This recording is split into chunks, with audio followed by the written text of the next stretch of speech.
Նրանք ոչ պետության հետ կապ ունեն, ոչ երկրի հետ կապ ունեն, ոչ ժողովրդի հետ կապ ունեն, ոչ մեկի հետ կապ չունեն։ Նրանք կապ ունեն միայն ցարի հետ եւ կատարում են ցարի հրահանգները։ Իսկ ցարը մի հրահանգ ունի։ Հայաստանի Հանրապետությունը ինքնիշխան պետություն չպետք է լինի։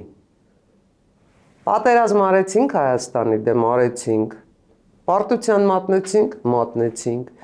Ժողովուրդը ինչ անխելք ժողովուրդ է, այսքանից հետո գնում է ինչ-որ ընտրում է մի իշխանություն, որը մեզ չի ենթարկվում։ Ու մենք շարունակելու ենք այնքան, մինչև այդ ժողովուրդը գնա ընտրի այն մարդուն, որը մեզ ենթարկվում է, որովհետև մենք ունենք խնդիր, մենք պիտի մնանք Հարավային Կովկասում։ Ու մենք պետք է թույլ չտանք, որևէ պարագայում թույլ չպիտի տանք, որ այդ գրողի տարած Հարավային Կովկասում լինի խաղաղություն։ Որ հանկարծ այդ գրողի տարած Հարավային Կովկասում բացվեն ճանապարհները, որովհետև դա մեր մահն է, որովհետև դա ամբողջ աշխարհին ցույց է տալու մեր ավելորդությունը, մեր պարտությունը, մեր թուլությունը, մեղմ ասած մեր հիմարությունը։